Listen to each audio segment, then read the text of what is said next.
자, 2022학년도 대학 수학능력시험 6월 모의평가 해설 강의 같이 진행하도록 하겠습니다.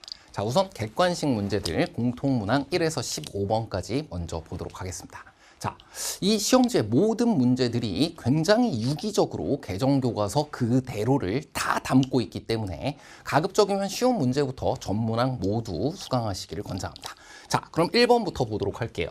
자, 간단한 지수법칙에 의한 계산을 묻고 있는 문제고요. 그러고 보니까 6월 모평 미리 보기에서도 이것과 똑같이 실수지수를 이용했던 것 같아. 자, 2의 제곱 이퀄 4 이와 같이 됩니다. 자, 이런 쉬운 문제를 처리했을 때에는 어떤 개념을 이용했는지 쓰인 개념들을 정리해 보는 게 좋아요. 자, 이것은 지수법칙, 그것도 실수일 때를 이용한 겁니다. 자, 그런데 유리수 지수나 실수 지수에 대해서는 단순한 계산이 아니라 그것이 지수의 확장, 어떻게 확장되었는지 그것의 의미 또한 중요하기 때문에 그래서 거듭제곱근 등 뭐 요런 거듭제곱근 중 실수인 것의 개수를 짝수, 홀수일 때 어떻게 구해보았나 하는 개념들이 같이 떠오르도록 되어 있는 개념인가요? 자, 그래서 미리 보기에서는 이런 실수지수 지수법칙이 1번에 있고 이와 같은 것이 10번에 있었던 겁니다. 자, 그리고 오늘의 시험지 6월 모평 시험지에서는 이것이 1번에 있고 이와 같은 것이 21번에 있었던 겁니다. 자, 뒤에서 또 살펴보도록 하겠습니다. 자, 다음은 2번 보도록 하겠습니다. 자, 쉬운 문제에서부터 각각 제일 중요한 개념의 뜻, 바로 지수의 뜻도 생각해보면 도움이 되지 않니? 자, 2번 문제는 이 문제 풀이에 직접적으로 도움이 됩니다. 자, 부정적분 기호는 문제 없어요. 자, 그런데 문제에 주어진 것은 f'x이고 무엇인가를 미분한 형태가 그대로 있습니다. 뭐 미분하면 이거 되는지 다 알겠어. 자, 근데 f'을 안 상태로 fx에 관련된 것을 묻고 있기 때문에 fx는 뭔가요? 미분해서 이것이 개념입니다. 요거가 되는 함수잖아. 그러고 보니 내가 한 생각이 부정적분의 뜻인 거예요. 문제와 독해하고 소통하는 순간부터 각 개념의 뜻으로부터 중요한 것이 이용되도록 되어 있고요. 자, 이것은 뭐 부정적분 공식을 전혀 모른다 하더라도 x세제곱 미분해보면 이거예요. x제곱 미분해보면 이거예요. 플러스 상수항 아무거나 괜찮습니다. 자, f1 이퀄 1이라는 것을 이용해야 부정적분, 정해지지 않은 이 평행이동에 대한 것을 내가 정확하게 처리할 수가 있게 되고 잠깐만요. 1 여기가 마이너스였네요. 참.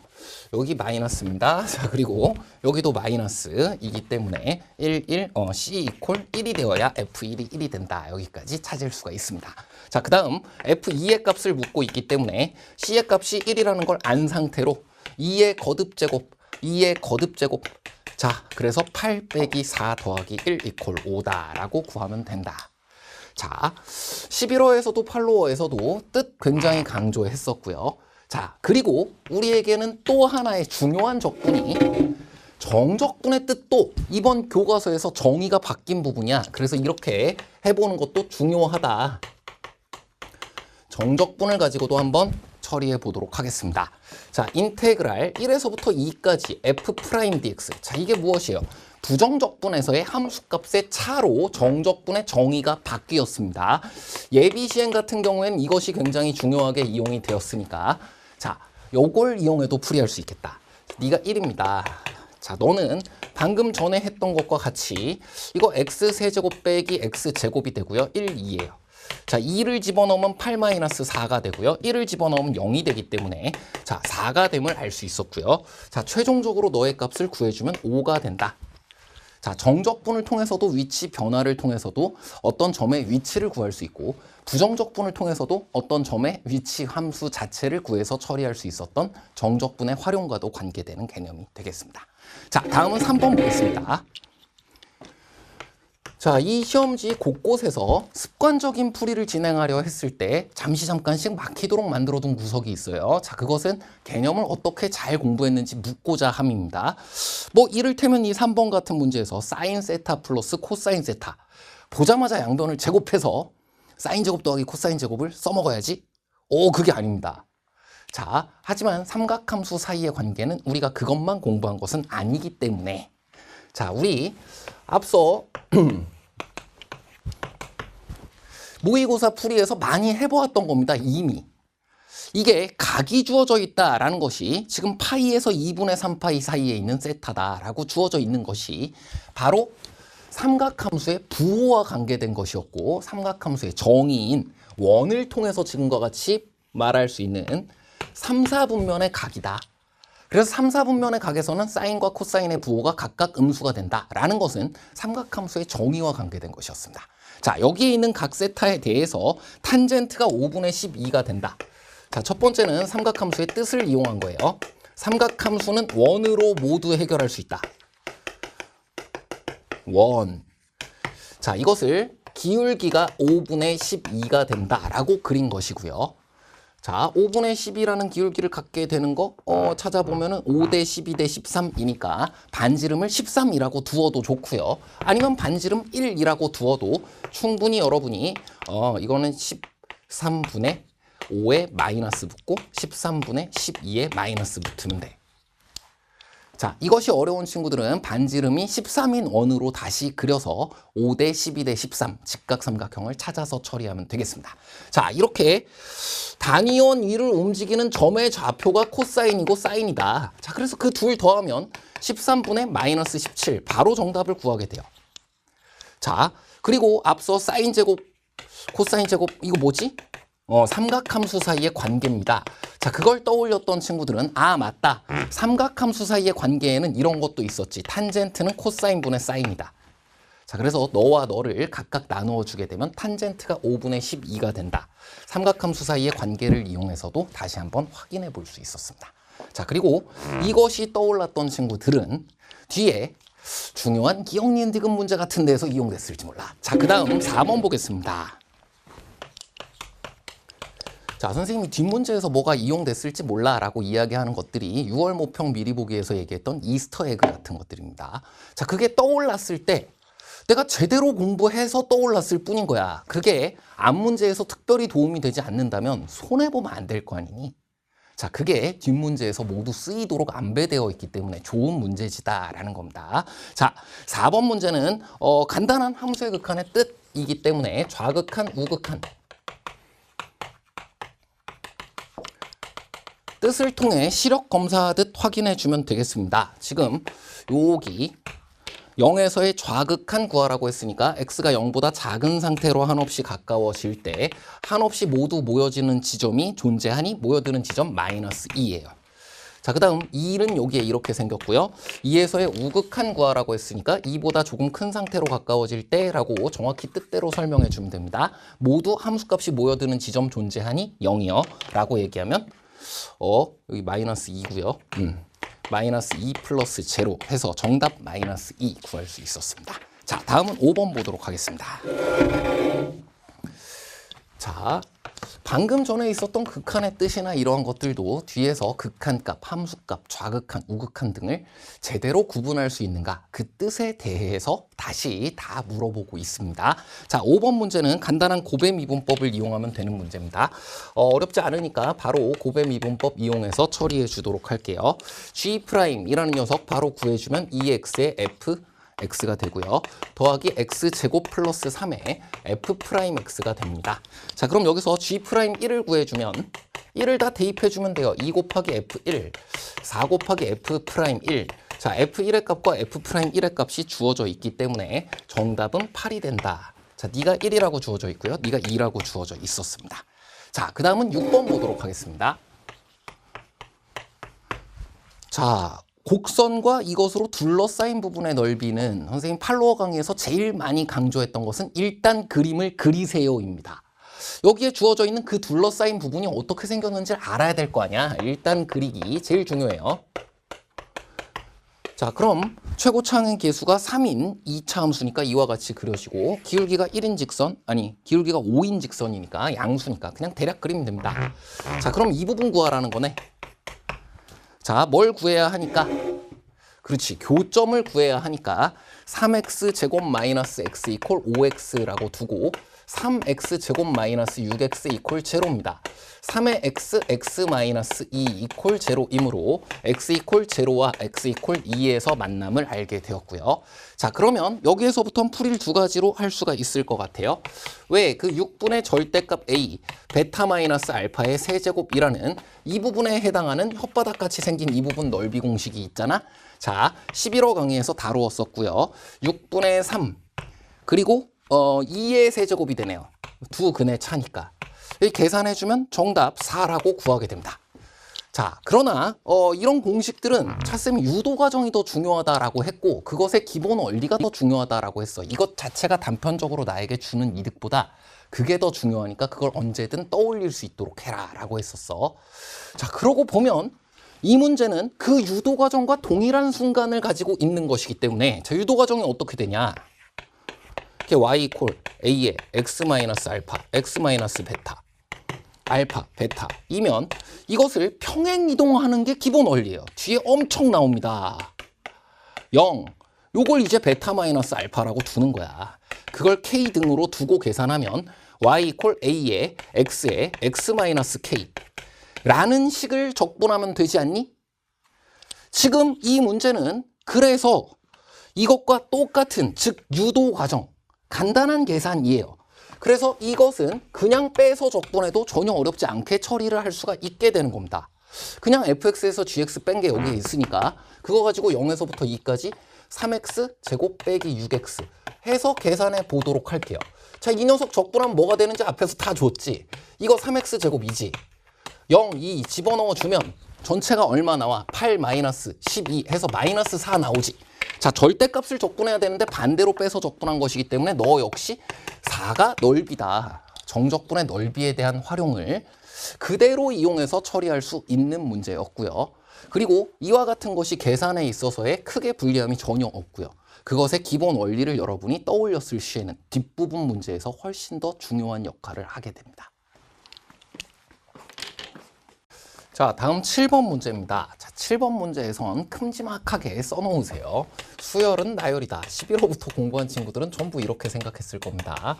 자, 일단 여기 등차 수열이라고 되어 있고요. SN이라는 것은 N항까지의 총합이라고 주어져 있습니다.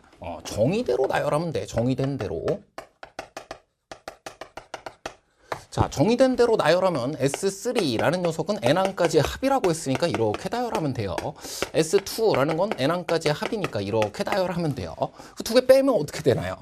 자, 등비수열의 합공식 유도 과정에서도 SN과 AN 사이의 관계에서도 이와 같이 나란히 나열하고 공통 부분을 찾아서 이와 같이 없애주고 마지막 한 개를 얻을 수 있다. 앞뒤에 있는 한 개씩을 찾을 수 있다. 등비수열의 합공식 유도 과정도 같습니다.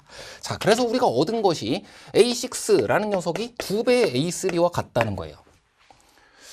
자, 그 다음은 이제 등차 수열임을 이용하면 돼요. 등차 수열도 나열이야. 자, 이것을 A1부터 이렇게 처리해서 A2, A3, A4, A5, A6.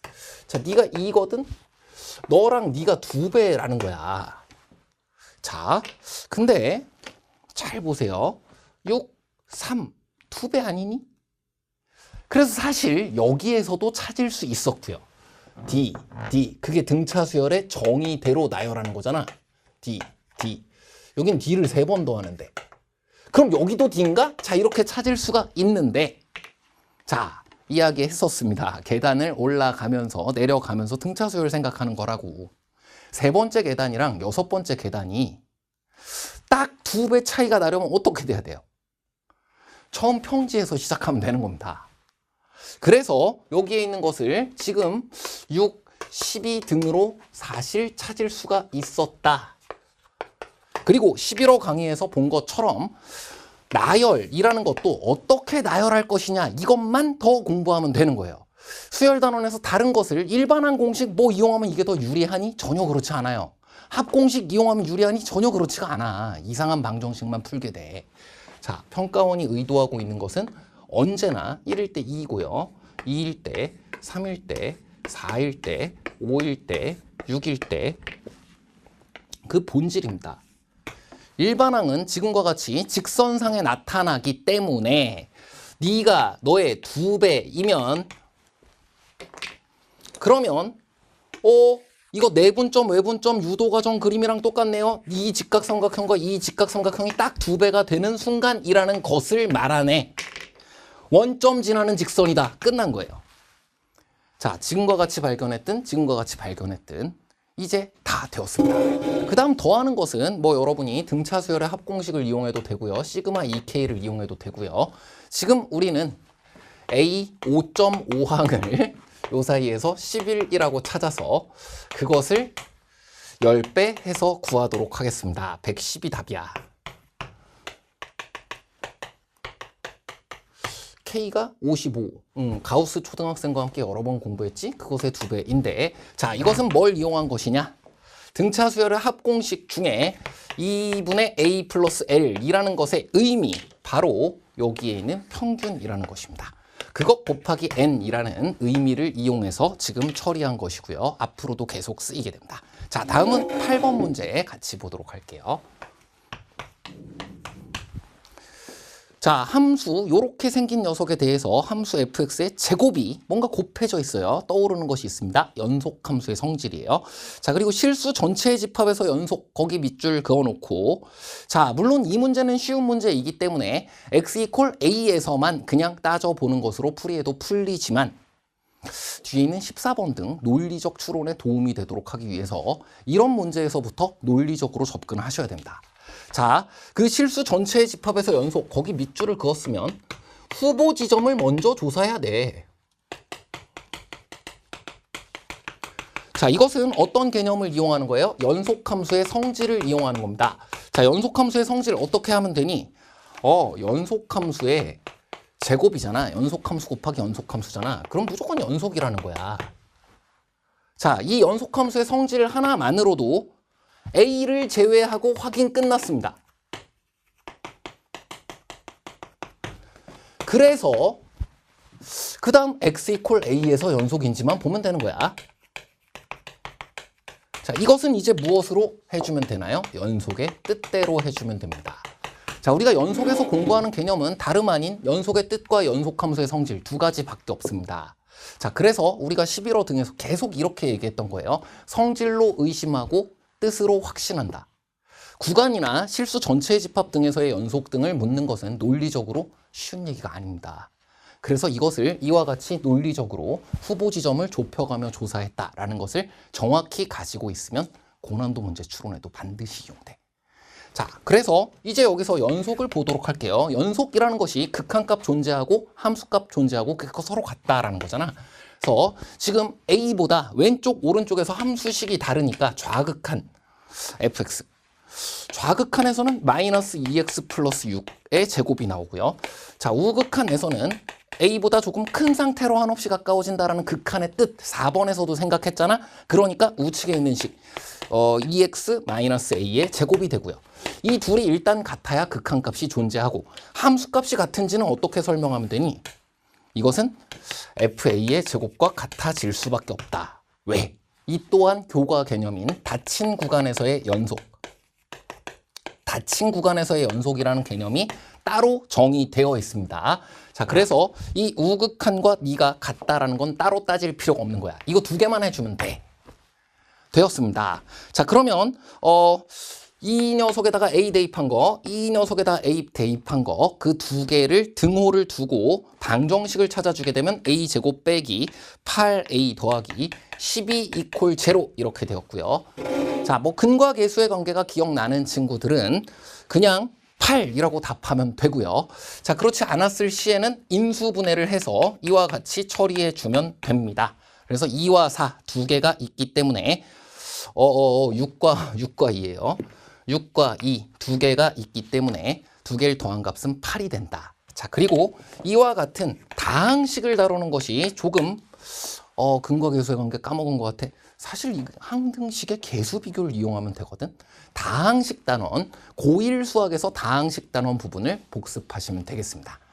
자, 다음 9번 수열 문제입니다. 자, 수열 AN이 모든 자연수 N에 대하여 인접항 사이의 관계가 주어져 있다. 자, 이 무엇인가요? 수열의 귀납적 정의입니다.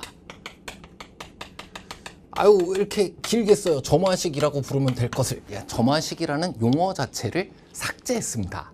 왜? 뭔가 의무사항으로 내가 이걸 외워서 공식적으로 처리할 필요가 없다는 거야. 이런 듣도 보도 못한 점화식이 주어졌을 때 차쌤이 했던 이야기 그대로입니다. 이게 10항보다 적으면 그냥 다 해봐라. 10항보다 크면 하다가 이걸 안 하는 게 아니라 다 해보고 해보다 보면 규칙성이 발견된다. 지금은 묻고 있는 게 이제 12항, 1항, 4항 이런 것이기 때문에 좀 애매합니다. 그냥 다 해보도록 할게요. 자, 우선 수열의 귀납적 정의. 그래서 결국은 뭐야? 너도 나열이라는 거야. 수열은 나열이에요. 자, A12부터니까 좀 애매하게 가운데쯤에다가 쓰도록 하겠습니다. A12야. 그래. 거기서 뒤로 가면 안 되겠지? 이걸 찾아야 되니까. 이것은 수열의 귀납적 정의라는 것이 바로 도미노처럼 연쇄적으로 인접항 사이의 관계에 의해서 그 다음 항을, 그 다음 항을, 그 다음 항을 계속 정의할 수 있다라는 개념이고 대입해가며 그 다음 항을, 그 다음 항을, 그 다음 항을 나열해 볼 수 있다라는 개념인 거잖아. 그러니까 그거대로 하면 되는데 목표 지점을 위해 위로 가면 돼요. 그래, 내가 A11과 A12 사이의 관계를 알아? 알지. 자, 처음엔 좀 주의해서 봐야 됩니다. 11, 12라면 위에 거네요. 11, 12 홀수잖아. 그래.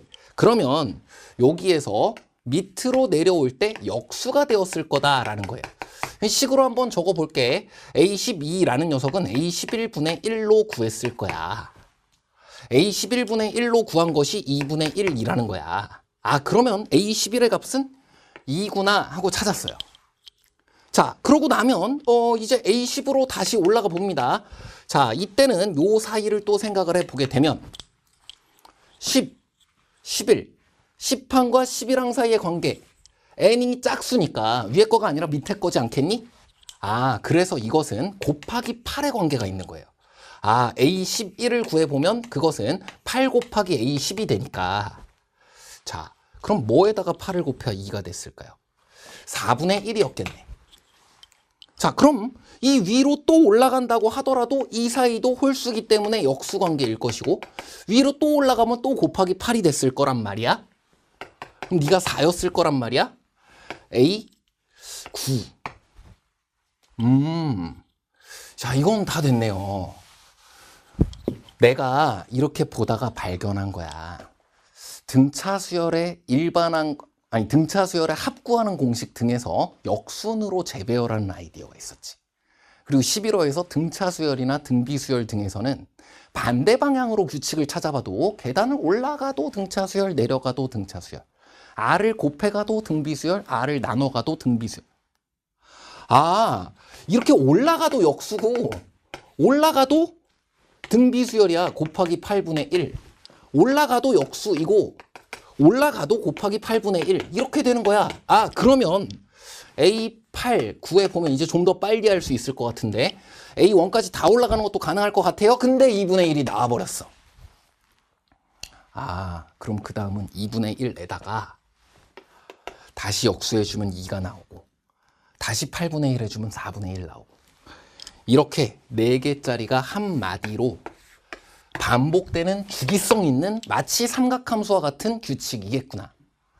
되돌이표 있어가지고 4개씩 마디가 반복되고 있는 뭔가 피아노 반주 같지 않아요? 그래.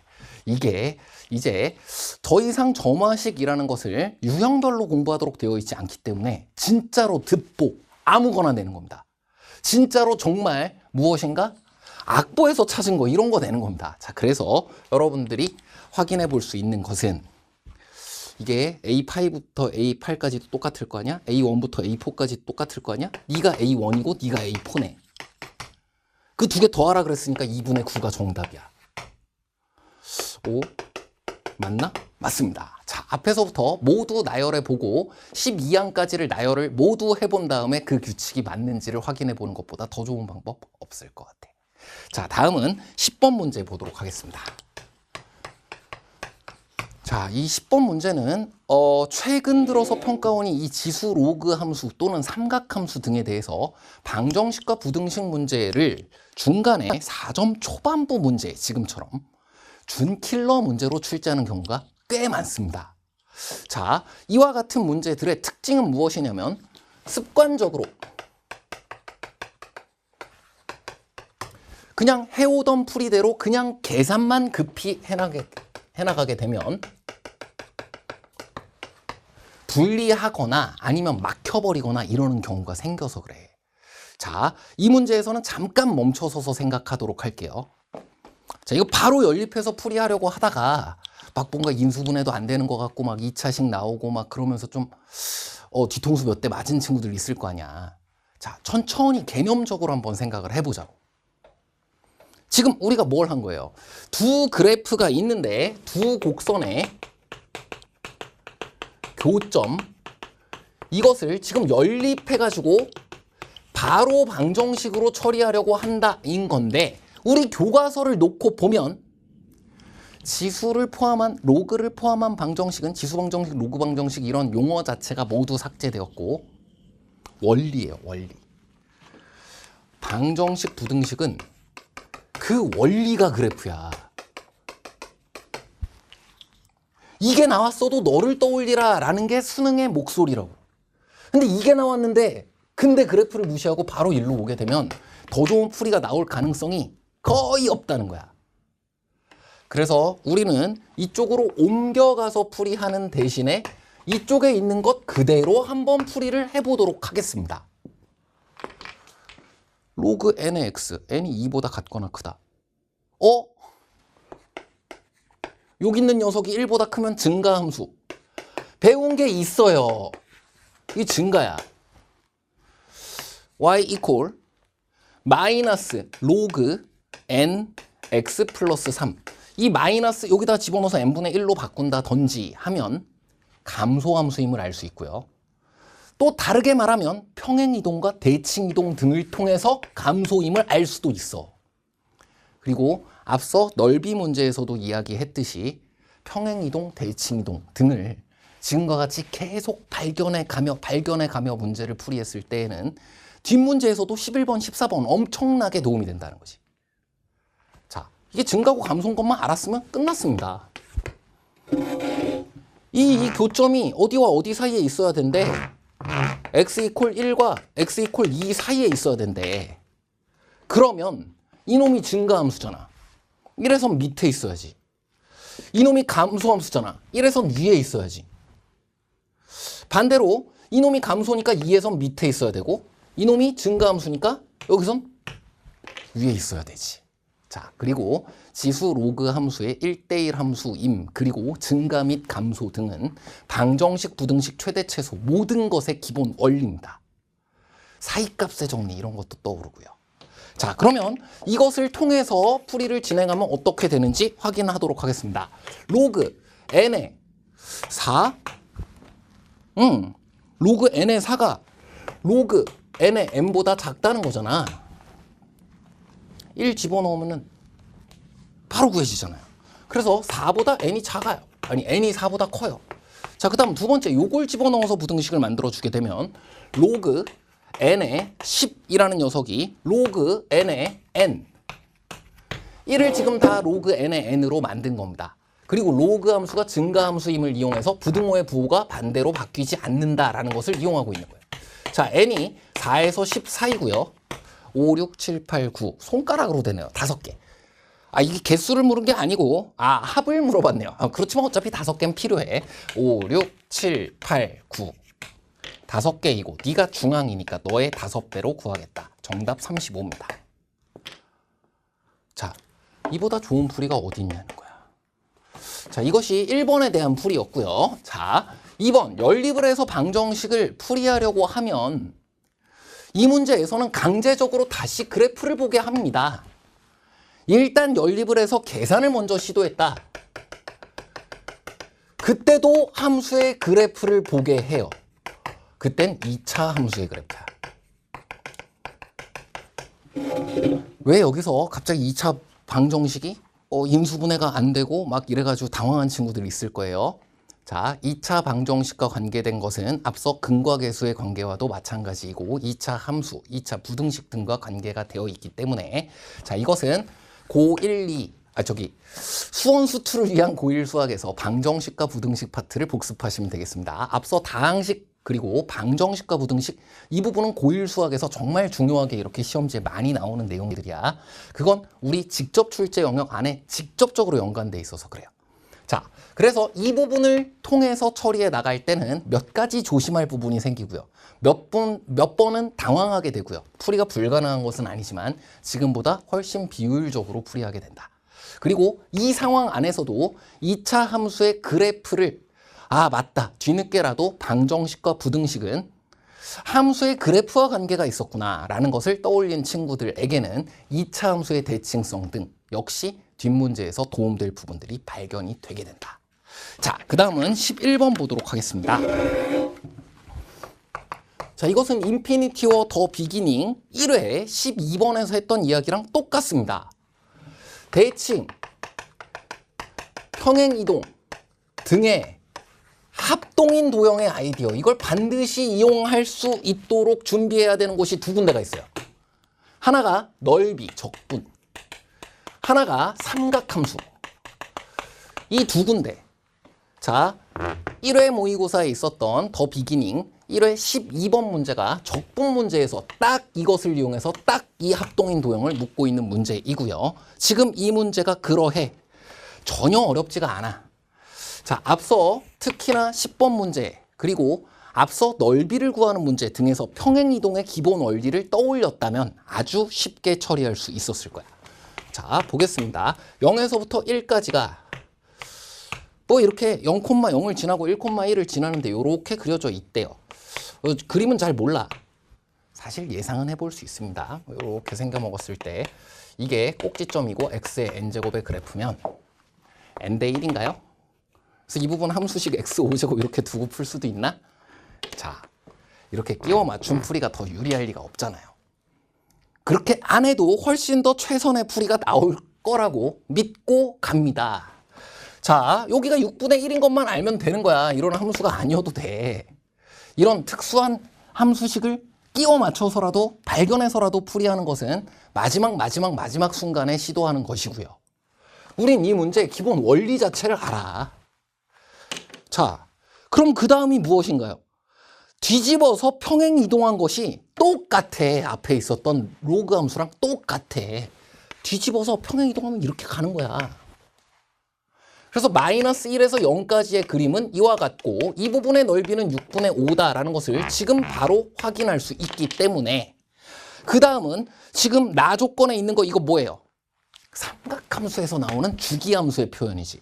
이러한 것이 계속 반복되어 나타난다라는 거잖아. 계속 반복되어 나타난다라는 거. 계속 반복되어 나타난다. 자, 넓이의 활용을 여기에 떠올릴 수 있었던 이유는 바로 이와 같은 개념의 연결관계 때문입니다. 마이너스 3에서 2까지 정적분했을 때는 6분의 5가 3개가 있고 6분의 1이 2개가 있고 어떻게 알아요? 눈을 뜨고 보면 안 해요. 6분의 15 더하기 2에서 17이 정답이고요. 이 숫자도 자꾸 반복되는데 이것에도 어떤 의미와 이스터 에그가 있으려나? 확인해 보도록 하겠습니다. 자, 다음 12번은 11호 강의에서 사인 법칙, 코사인 법칙 파트 정말 강조했던 내용이 있는데 그게 그대로 출제되었습니다. 중등기하가 아니라 우린 고등기하를 공부하는 것이다 라고 했고요. 그 맥락에서 가계 이등분선의 정리라는 게 중요한 게 아니라 그것을 사인 법칙으로 설명해 나가는 과정이 중요한 거다라고 했어요. 자, 일단 풀이부터 보고 확인하도록 하겠습니다. 두 변과 끼인 각이 주어져 있기 때문에 코사인 법칙을 이용해주면 여기가 6인 거 금세 찾을 수 있었을 겁니다. 자, 그리고 이것도 이등변 삼각형이기 때문에 여기 이렇게 수선 내려주게 되면 코사인 값에 의해서 바로 2분의 1, 바로 2분의 1. 이게 1이 되는 걸 찾는 것은 뭐 다른 방법으로도 어렵지 않았을 거예요. 코사인 법칙을 이쪽에서 한 번 더 이용해도 마찬가지입니다. 자, 그럼 여기가 4인 걸 찾았고 여기가 4인 것도 이등변으로 바로 찾아지잖아.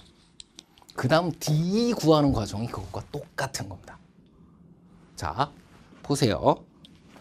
이 각과 이 각의 사인 법칙, 사인 값의 비가 이 변과 이 변의 길이의 비와 같다. 이게 사인 법칙이지. 이 각과 이 각. 근데 이것이 지금 둔각인데 예각 쪽이랑 사인 값이 같을 거 아니야. 요거랑 사인 값이 같을 거 아니야. 그럼 너 사인 값과 너 사인 값의 비와 같겠네요. 너 사인 값과 너 사인 값의 비는 변의 길이의 비니까 4대 6 또는 6대 4겠네요. 너랑 너도 4대 6 또는 6대 4겠네요. 뭐 그거 헷갈린다고 하더라도 짧아질 거 아니야. 4 곱하기 3분의 2 답입니다. 자, 지금 이용한 것을 잠시만 부연 설명을 간단하게 되짚어 보도록 하겠습니다. 자, 11호 강의에서도 이건 뭐 11호뿐만 아니라 다른 모든 NJ 게임까지 계속해서 강조한 내용이야. 이게 각이 똑같으면 A 대 B는 C 대 D다. 이걸 흔히 우리가 뭐라고 불러? 각의 이등분선의 정리? 아니, 그건 그저 결과물에 불과한 것. 자, 이것을 사인 법칙을 통해 설명하면 어떻게 돼? 사인 법칙 및 코사인 법칙의 예각 둔각에서의 모든 유도 과정이 교과서에 다 있습니다. 각이 있는데 얘네들이 달라 보이지만 사인 값은 같다고. 사인 요놈 대 사인 요놈, 사인 요놈 대 사인 요놈 같다는 거야. 그러니까 너 대 너는 너 대 너라는 거야. 이게 사인 법칙의 의미라는 거예요. 그래서 무슨 이야기까지 선생님이 했냐. 이게 각의 이등분선의 정리가 중요한 건가? 막 이렇게 학생들이 잘못 생각할 수 있으니까 평가원에서는 어떻게 공부해라 라는 것을 세상에 알리기 위해 평가원 시험에서는 동일한 요것이 쓰이는데, 근데 각의 이등분선은 아닌 걸 출제할 거라 예상까지 했다. 자, 그 부분 사인 법칙, 코사인 법칙 파트 반드시 복습하시길 바랍니다. 고등기하 별거 아니에요. 사인 법칙과 코사인 법칙의 기본적인 쓰임새 플러스 그것의 의미, 사인 값의 비가 변의 길이의 비가 된다. 예비 시행 다 그거 쓰이잖아. 그리고 도형을 더 공부하고 싶다라고 한다면 그 사인 법칙, 코사인 법칙의 유도 과정을 공부한다. 이거 수선 내려보게 되면 둔각일 때와 예각일 때 지금 이 그림이 딱 그거잖아요. 얘 가지고 코사인 법칙을 쓰나 얘 가지고 코사인 법칙을 쓰나 6이 똑같이 구해지게 되는데, 그래야 이게 4가 되는데, 코사인은 예각 둔각에서 부호가 반대다. 그만큼이 안쪽으로 직각삼각형을 만들었냐 바깥쪽으로 직각삼각형을 만들었냐와 같은 거다. 자, 그래서 코사인 법칙에서 수선을 내려서 직각삼각형을 만드는 과정이라든지 사인 법칙에서도 역시 수선 내릴 수 있고요. 원주각 성질 가지고 직각삼각형 만들 수 있고요. 딱 거기까지가 고등기한 거예요. 딱. 그래서 방금 했던 사인 법칙에 의한 풀이 이제 천천히 보면 정말 그거네. 너와 네가 예각 둔각이잖아. 사인 값은 똑같다 이거야. 사인 법칙 유도 과정은 다 그거거든. 그래서 여기에서 너와 너의 사인 값의 비가 같았던 거, 너와 너의 사인 값의 비가 같았던 것처럼 여기서도 너와 너의 사인 값의 비가 같다라는 거는 너와 너의 사인 값이 너와 너의 사인 값의 비가 같다는 것과 같지. 그래서 4대 6하고 끝난 거예요. 자, 그리고 코사인 법칙의 유도 과정 또한 이와 같이 나눈 다음에 한쪽은 뭐 삼각비, 한쪽은 피타고라스 이런 거 이용하는 거였나요? 자, 그걸 통한 또 다른 풀이도 있습니다. 그 또한 쉬워. 여기서도 코사인 법칙 2번 쓰는 것보다 수선 내리는 것이 편하잖아. 맨 처음엔 코사인 법칙을 그것대로 이용해서 6을 구했다라고 하더라도, 자, 그럼 이 밑에서도 뭐 하면 되니? 수선 내리면 돼요. 이등변이니까 양쪽으로 합동. 그럼 너 3. 자, 나뉘고 나면 피타고라스 루트 7. 자, 여기 삼각비를 이용하지. 한쪽은 삼각비 이용, 한쪽은 피타고라스 이용. 자, 그럼 여기가 뭐가 되나요? 여기는 8K가 되네. 여기는 K가 되네. 8K 제곱 빼기 K 제곱이 루트 7의 제곱. 그래요. 그럼 63K 제곱이 7이 되므로 K 제곱의 값은 9분의 1이 되고 제곱근 3분의 1입니다. 그래서 역시 8K의 값은 3분의 8이다. 이렇게 해도 되는 거야. 자, 두 풀이의 공통점은 사인 법칙, 코사인 법칙, 우리 학습 목표에 있는 고등기하입니다. 그것의 단순한 공식으로서의 쓰임새, 기본적인 용도뿐 아니라 그것의 의미예요. 사인 법칙의 의미. 사인 값의 b로 변의 b를 구할 수 있다. 예비 시행에 그대로 출제됐어. 코사인 법칙의 의미. 피타고라스 정리의 일반화다. 11호 8로 모든 곳에서 발견할 수 있을 겁니다. 자, 다음은 13번 문제 보도록 하겠습니다.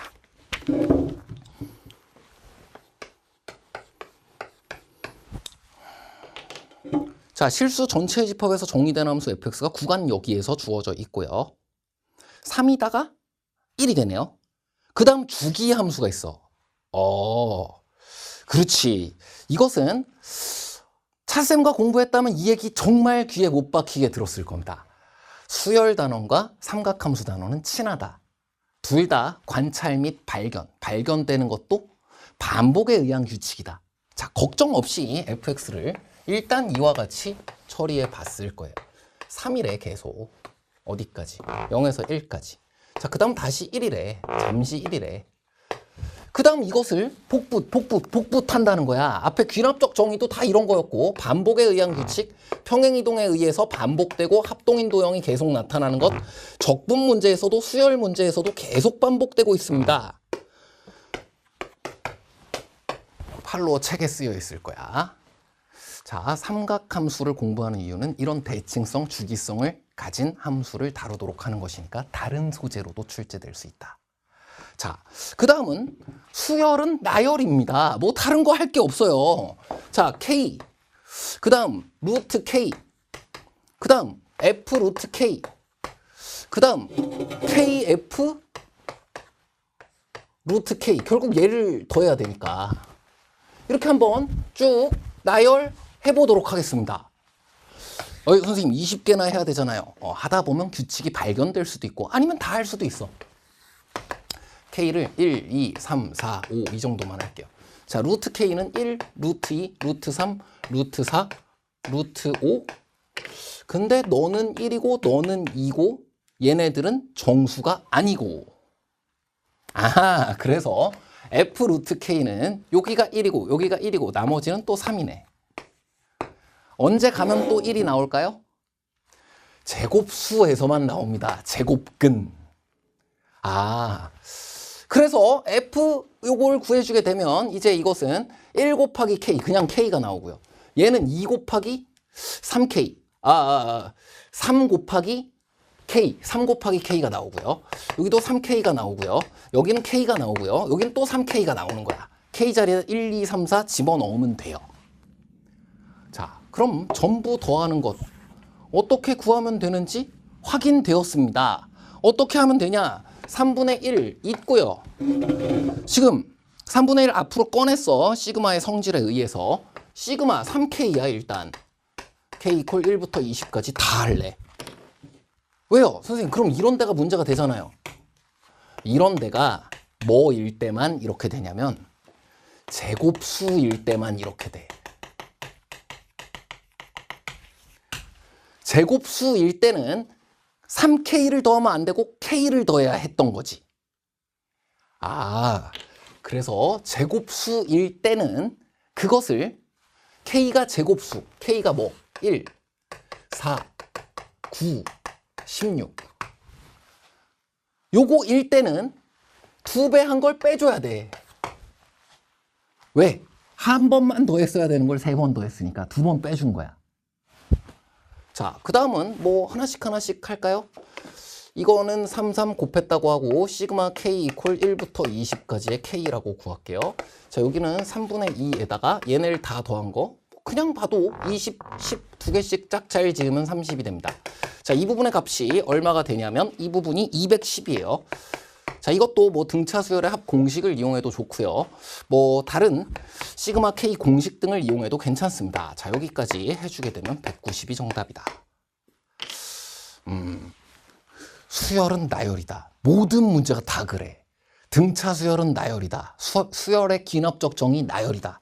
함수 등을 소재로 한 2단원, 3단원, 단원 연계 문제 또한 나열이다. 다 하나씩 조사해보고 자료를 정리해보는 것. 이것이 수열 단원에서 공부한 거다. 어떤 친구가 게시판에 질문을 하면서 무지성 나열이라는 이상한 단어를 쓰더라고요. 수열에서 이거 그냥 무지성이라는 뜻이 안 좋은 뜻이잖아요. 생각이 없다, 뭐 지성이 없다, 뭐 이런 뜻이잖아. 알아보니까 많이들 그렇게 부른다는 거야. 그래서 굉장히 화가 났습니다. 누가 그 말을 처음 쓴 거야? 수열 단원에서 아무거나 일반항 공식에다가 때려 넣고 방정식 계산하는 게 무지성이지. 수열 단원은 나열하고 관찰하고 발견하도록 돼 있는 거예요. 공식대로 계산하는 것은 그건 계산기도 다 하잖아. 그게 무지성이지. 나열하고 발견하는 것은 인간밖에 못 하잖아. 앞으로 단어를 바꿔야 됩니다. 수열이 무지성 나열이 아니라 수열 단원 자체가 나열이에요. 지성이 나열이야. 자, 다음은 14번 문제 같이 보도록 하겠습니다. 자, fx 3차 함수라고 주어져 있고 pq는 양수고요. 자, 그 다음 실수 전체 집합에서 연속인 함수의 gx라고 했으니까 앞서 이야기했듯이 이거 후보 지점을 좀 조사해야 될 것 같고, 자, 그 다음 모든 실수 x에 대하여 항등식 표현이네요. 자, 그리고 미분 가능하지 않은 점은 한 개다라고 되어 있습니다. 자, 그럼 우선 이 식부터 한번 살펴보도록 하겠습니다. 이게 안 떠오를 수가 없어. 6번, 10번, 11번. 방금 전에 있던 13번도 사실 주기함수도 다 평행이동에 대한 얘기잖아. 자, 그래서 이 부분을 이렇게 x를 나눠볼 생각을 하게 되고 평행이동을 발견하게 되는 겁니다. 자, 앞서 선생님이 이야기했던 문제들은 발견이 쉽게 되거나 그걸 발견하지 않아도 풀이할 다른 방법이 있었다 할 수 있겠지만, 지금 여기에선 평행이동이라는 기하적 아이디어를 발견하지 못하면 풀이조차 안 됩니다. 자, 그리고 항등식 표현이기 때문에, 자, 11호 강의에서부터 언제나 매우 강조했던 내용입니다. 이걸 x로 나눈다라는 것은 그건 x가 0이 아니다라는 것을 한정하는 거야. 그리고 절대값의 x, f, x-p 플러스 qx 이와 같이 되는데, 그냥 이 표현하고는 다른 표현이라고 그랬어요. 항등식. x에 0을 집어넣어도 성립해. 그래서 x가 0일 때는 따로 g0이라는 값을 정의 가능한 겁니다. 최근에 모의고사 해설에서도 계속해서 이야기했던 부분이고요. 11호에서도 계속 이야기했던 부분이다.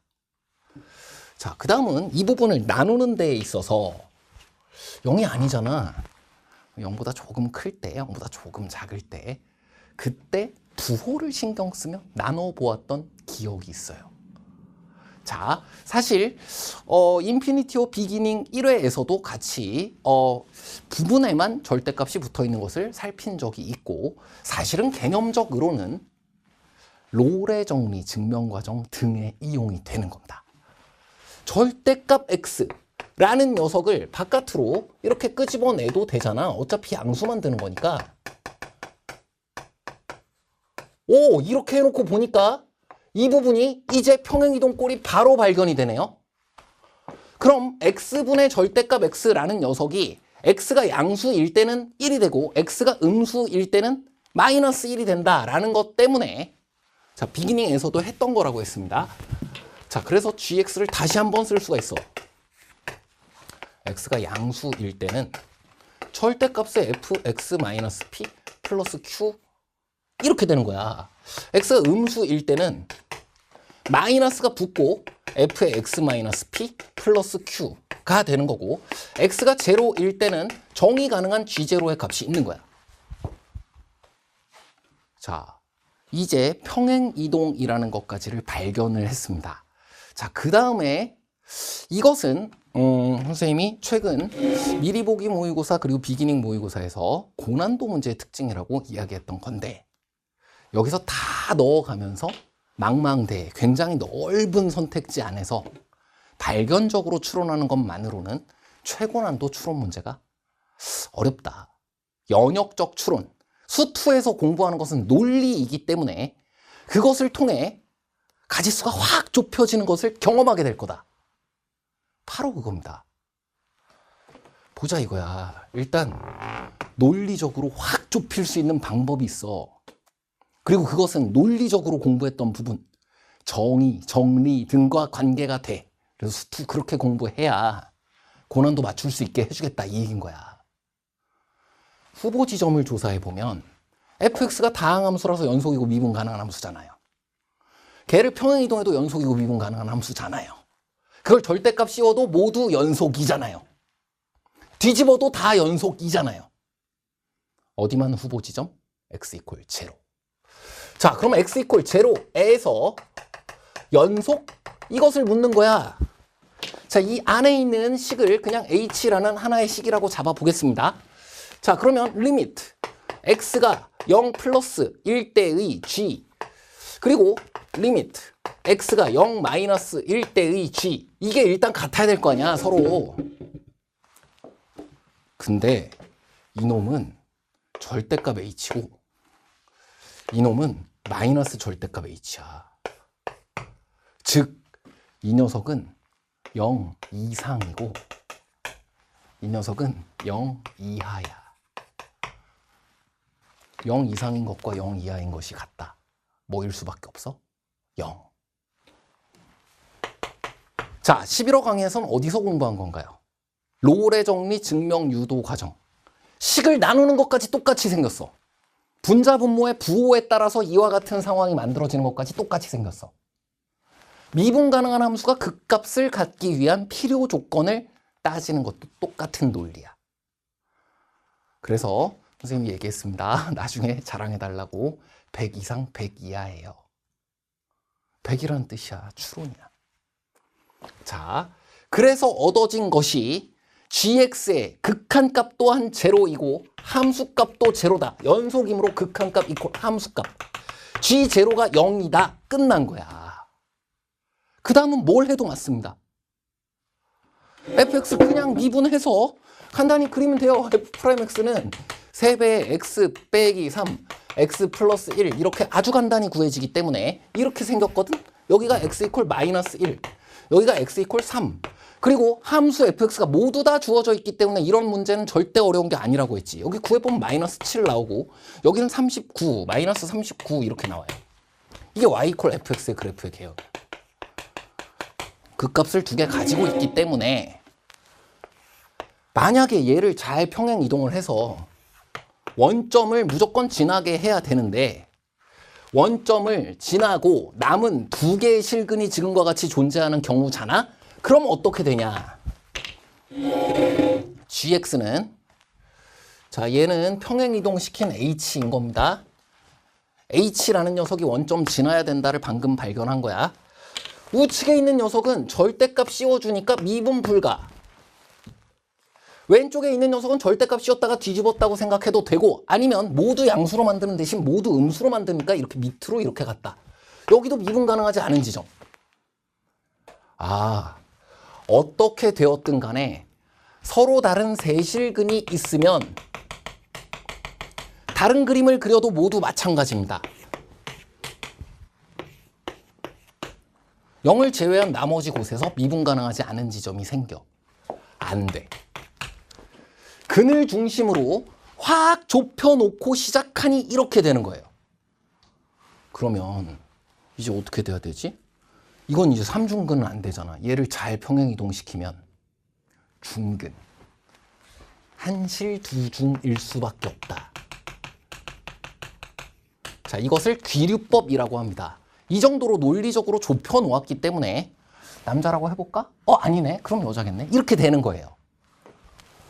hx를 잘 평행 이동시켜서 이렇게 만들어지는 경우가 있을 것이고 hx를 잘 평행 이동시켜가지고 이렇게 만들어지는 경우가 있을 텐데 자, 보세요. 얘 같은 경우는 우측은 위, 왼쪽은 그대로. 와, 이거는 gx가 이거 그대로 그려지네요. 그래서 gx가 이거는 언제나 미분 가능해져 버려. 그래서 안 돼. 자, 근데 이것은 우측은 이렇게 위로 올라가고 여기서 접하네요. 프라임이 제로. 접한 상태이기 때문에 양쪽으로 접선이 똑같다. 기하적 의미를 가지고 미분 가능성을 확인할 수 있습니다. 끝. 그래? 그럼 어디를? 여기에 있던 요 놈을 원점으로 옮겨주면 되는 거잖아. PQ 정답입니다. 자, 그럼 이제 15번을 보도록 하겠습니다. 근데 이 14번까지 이걸 넘기기 전에 혹시 그 생각한 친구도 있을 수 있어요. 너무나 노골적으로 이스터 에그가 반복이 되고 있기 때문에 앞선 문제들에서 이것도 평행이동, 이것도 합동, 이것도 평행이동, 이것도 합동, 이것도 평행, 대체 몇 개인 거야? 방금 14번까지도 그렇게 하고 보니까 이건 뭐 계속 쌓아 올리는 어떤 음악의 빌드업과도 같아요. 이제 마지막에 어떤 주제적인 곡조가 나오려고 이러고 있는 거지? 자, 넘기기 전에 차쌤이 그렇게 생각했어. 대칭, 주기, 합동인도형, 평행이동, 삼각함수다. 자, 15번이 그 문제입니다. 자, 우린 무엇이 중요한 역할을 할 수 있을지 이미 내가 그걸 느끼고 있어도 그렇고 괜찮고요. 무의식적으로라도 계속해서 그와 비슷한 기본 원리를 봐온 거야. 이렇게 두 개가 곱해져 있는 방정식이 있고요. 기본에 충실해. 역시 평가원도. 출제기관도 그리고 수험생도 기본에 충실한 사람이 가장 잘하는 겁니다. 삼각 방정식이라는 용어 자체가 삭제가 됐어요. 그냥 방정식인 거야. 2차 방정식도 앞서 계속해서 보이지 않았니? 그것의 기본 원리, 인수분해. 자, 그래서 그것으로부터 시작되게 돼 있습니다. 이게 사인 2분의 파이 x 이퀄 t가 되거나 또는 코사인 2분의 파이 x 이퀄 t가 되어야 한다. 자, 그리고 이것을 만족시키는 집합을 찾도록 하는 것이니까 합집합의 원소를 먼저 찾게 되는 것이고 거기서 가장 큰 것, 가장 작은 것을 각각 알파, 베타로 표현하게 되는 거야. 자, 그리고 앞서 10번 문제에서도 이런 이야기를 했었네요. 10번 문제, 지수 로그였단 말이야. 근데 그거 방정식, 부등식 문제였지. 아니지, 그것은 그래프로 표현이 돼 있었잖아, 표현 자체가. 무슨 얘기를 했냐. 이렇게 기능적인 풀이를, 계산적인 풀이를, 습관적인 풀이를 하는 것은 수능 고난도 문제에서 크게 도움되지 않는다. 수능이 원하는 사고는 교과서 자체가 그것이기 때문에 원리 중심이에요. 그래서 지금처럼 방정식 표현이 나와 있어도 이것을 생각해야 할 판에 라고 이야기했던 게 기억날 거야. 자, 그래서 이 문제 풀이를 여기까지는 술술 진행할 수 있다는 얘기고요. 그렇게 되지 않은 친구들은 앞으로 이렇게 습관적으로 하고 있던 모든 내용들에 대해서 그것의 설명 원리를 확인해 보면 돼. 그리고 그것을 떠올려 가며 문제풀이에 일부러 이용해 가며 힘들면 팔로워 생각도구 이걸 따라가면서 개념이 읽히면 그것의 원리대로 행동을 한다. 라고 앞으로 연습해 가면 돼. 당연한 이야기가 되는 겁니다. 2분의 파이가 곱해져 있으니까 주기가 4고요. 4 안에서만 출제되어 있네. 1에서 4까지만 잘 그리면 돼. 사인부터 그렸어. y 이퀄 사인 2분의 파이 x가 너야. 코사인 y 이퀄 코사인 2분의 파이 x가 너야. 자, 여기서 y로부터 x의 대응입니다. 자, 이것은 팔로워에서 두 번째 대단원 자체가 그냥 모두 이 얘기를 하고 있었어요. 고교 수준의 함수는 대응이다. 지수 로그 함수부터 공부하는 의미는 그것이다. 1대1일 경우, 1대1이 아닐 경우 그것을 구분해서 y로부터 x의 대응도 자신 있게 시도해야 된다. 그겁니다. 그래. 여기까지 잠깐 멈춰보면 지수 로그 함수는 그래도 기능적으로 결론이라도 있었어. y가 같으면 x도 같다. 왜? 1대1이니까. 삼각함수는 이쪽이 결론 자체가 삭제되어 있는 부분이야. 일반의 공식이 퇴출되었다. 자, 최근에 미리 보기 모의고사에서부터 비기닝에서 계속 얘기했던 부분입니다. 그래서 이것은 그래프 밖에 없어. y로부터 x 찾아봐. 여러 개 나오잖아. 그리고 그걸 일반의 공식으로 기능적으로 다루라는 게 아니라 그래프 가지고 다룬다. 이게 끝이야. 그럼 뭐겠어? 이 그래프는 드디어 여기에 이것이 최고 난도로 이용되는 대칭 주기야. 그리고 이 주기성은 또 평행 이동과 관계가 있지. 자, 그럼 기억부터 보도록 할게요. t를 마이너스 1에서 0까지 옮긴대잖아.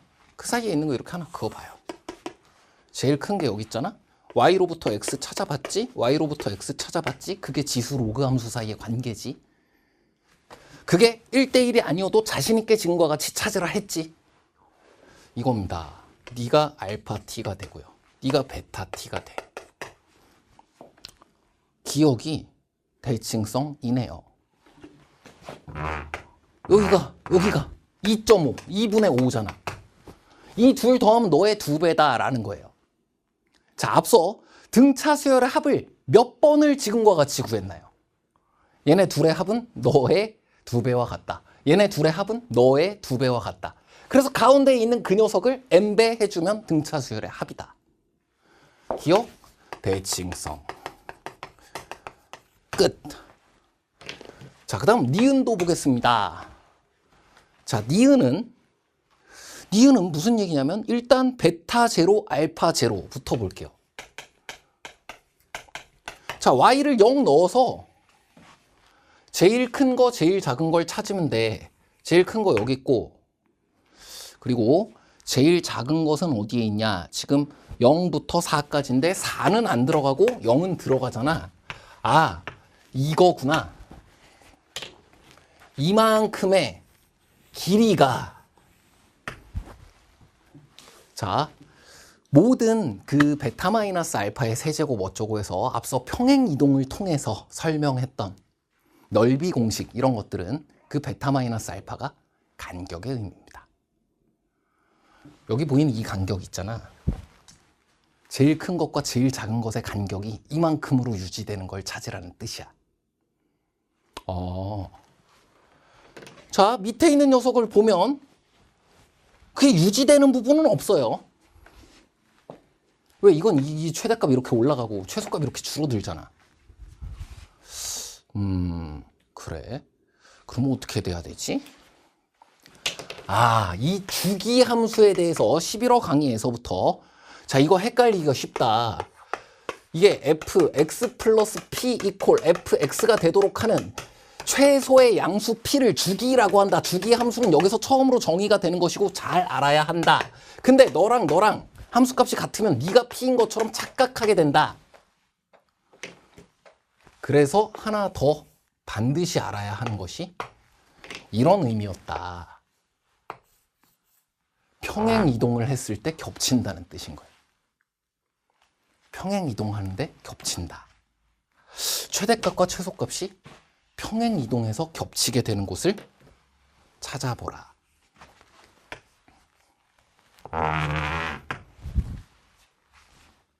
니은입니다. 최대값과 최소값이 평행 이동. 되었고요. 자, 지금 밑에서는 그게 안 나오는 이유 점점 더 멀어지지 않니? 그럼 지금 이만큼의 길이와 이만큼의 길이가 같기 때문에 이 밑에선 없어. 위에서도 점점 더 멀어지지 않니? 그래서 없어. 여기까지입니다. 자, 여기까지 됐어. 그 다음 이제 디귿을 보겠습니다. 자, 기억, 니은, 디귿 그냥 무심히 그렇게 하면 안 돼요. 이런 거 다 풀어야 됩니다. 기억, 니은을 어느 정도 힌트로 해서 디귿에서 여러분이 할 수 있는 것이 나와.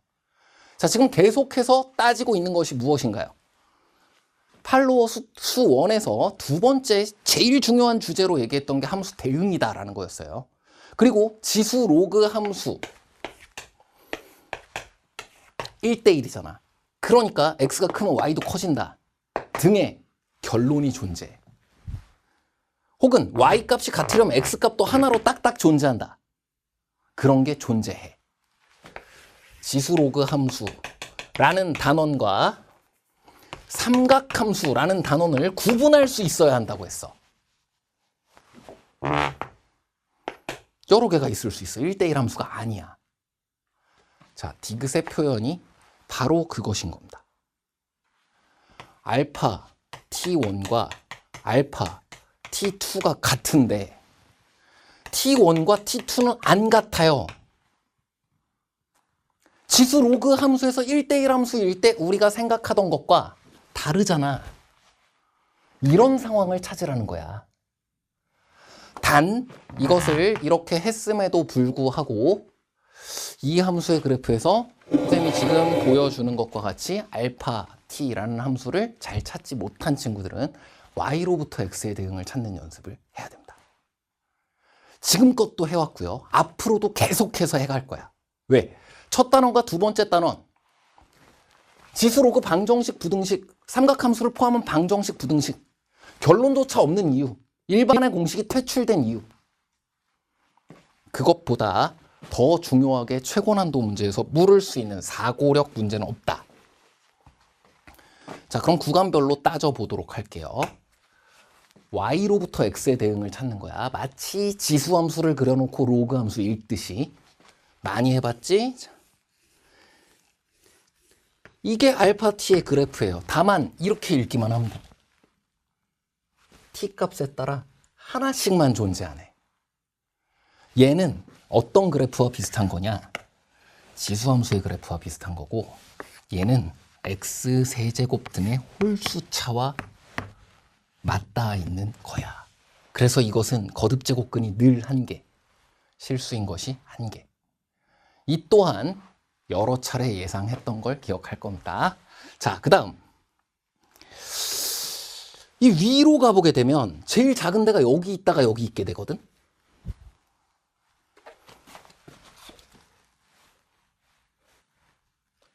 t 값이 다른데 알파 값이 같은 게 보이네요. 이것은 마치 그래프로 따진다면 이와 같이 다른 정의역의 원소에 의해서 함수값이 같아지는 순간이 존재하는 1대1 함수가 아닌 역함수가 존재하지 않는 2차 함수 같은 것이기도 하고 y 콜 x의 n제곱 짝수차 그래프와도 같고, 그래서 거듭제곱근 중 실수인 것이 2개가 나왔고 여긴 안 나왔고 이것이 중요한 것이라 했고. 찾았습니다. 디귿은 이 사이에서 나와야 돼.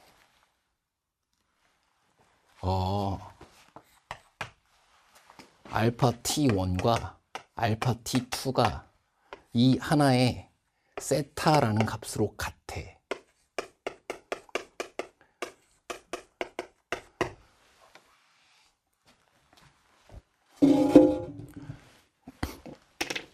일사분면의 각인 걸 알았고요. 하나의 각 세타에 대해서 t1은 이제 역함수 관계인 거예요. 지수함수에서 로그함수로 갔다 로그함수에서 지수함수로 가는 게 이거야. 역함수. 역함수의 성질은 합성했을 때 원래 것으로 돌아온다. 지수함수와 로그함수는 역함수 관계다. 자, 각각의 단원을 다시 한번 보게 되면 그 단원의 목소리들이 있을 겁니다. 그걸 인지하고 공부하면 돼.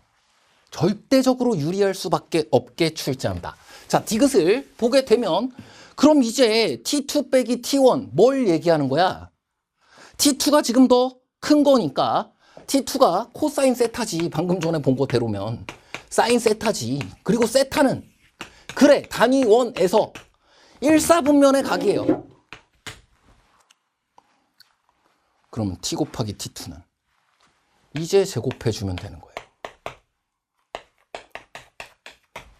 삼각함수 사이의 관계 3번 문제에서 떠올렸다라고 한다면